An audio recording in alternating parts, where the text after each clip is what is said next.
قرآن میں اللہ تعالیٰ نے اونٹ کو اپنی عظیم نشانی قرار دیا۔ افلا ينظرون الى الابل کیف خلقت، کیا وہ اونٹ کی طرف نہیں دیکھتے کہ اسے کس طرح پیدا کیا گیا؟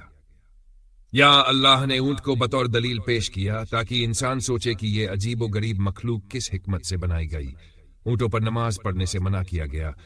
رسول اللہ ازم نے فرمایا، اونٹوں کے باڑے میں نماز نہ پڑھو کیونکہ ان میں شیطان ہوتا ہے۔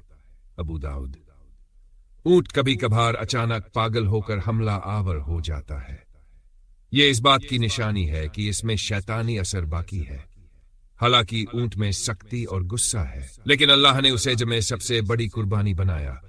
اس سے یہ بات واضح ہوتی ہے کہ اللہ نے اسے آزمائش اور عظمت دونوں کے لیے پیدا کیا۔ اللہ نے انسان کو آزمانے کے لیے مختلف مخلوقات بنائی۔ اونٹ کا غصہ اور سختی انسان کے لیے آزمائش ہے کہ وہ صبر کرے اور اللہ کے حکم پر اس کو قابو میں لائے۔ اونٹ میں ایسی ہیبت ہے جو باقی جانوروں میں نہیں، اس کی آنکھوں اور ڈیل ڈول سے رابطہ لگتا ہے۔ یہ اللہ نے اس لیے بنایا تاکہ انسان اللہ کی قدرت کو پہچانے۔ اونٹ سفر کا ذریعہ ہے، دودھ دیتا ہے، گوشت کھلایا جاتا ہے، کھال اون سب کچھ فائدہ دیتا ہے، لیکن اس کے اندر جو شیطانی اثر ہے وہ یہ سبق دیتا ہے کہ دنیاوی فائدے کے ساتھ خطرات بھی ہوتے ہیں۔ حضرت صالح علیہ السلام کی قوم کو اللہ نے ناقۃ اللہ یعنی اونٹنی کا معجزہ دیا۔ وہ اونٹنی اللہ کی نشانی تھی، لیکن قوم نے اسے قتل کر دیا اور اللہ کا عذاب نازل ہوا۔ اس سے معلوم ہوا کہ اونٹ میں اللہ کی خاص نشانی اور امتحان ہے۔ علماء کہتے ہیں گھوڑا جنتی صفت، فرشتوں کا اثر، گائے بکری زمین سے جڑی مخلوقات، سکون اور آزادی، اونٹی شیطانی اثر، غصہ، تکبر۔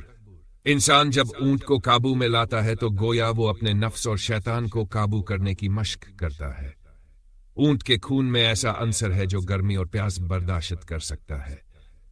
یہ صحراؤں میں 30 دن تک بنا پانی کے زندہ رہ سکتا ہے۔ اس کی آنکھوں اور نتنوں کا نظام ریت سے بچاتا ہے۔ یہ سب اللہ کی تخلیق کی عظمت ہے، لیکن اس کے غصے اور پاگل پن کو سائنس بھی مکمل طور پر نہیں سمجھ سکی۔ یہی شیطانی اثر کہلایا۔ اللہ نے اونٹ کو شیطان کے اثر کے ساتھ پیدا کیا تاکہ انسان کو آزمایا جائے۔ اونٹ میں غصہ، ہیبت، رعب اور سختی ہے۔ انسان کو سبق ملتا ہے کہ شیطان کے اثر سے بچنے کے لیے صبر اور ضبط ضروری ہے۔ اونٹ اللہ کی نشانی بھی ہے اور آزمائش بھی۔ سب سے پہلے قرآن کی آیت افلا ينظرون الى الابل سے آغاز، پھر احادیث بیان کرے کہ اونٹ میں شیطان کا اثر ہے۔ قوم صالح کی اونٹنی کی کہانی سنائے۔ شیطان کے اثر سے بچنے کے لیے تقوی، صبر اور اللہ کی یاد ضروری ہے۔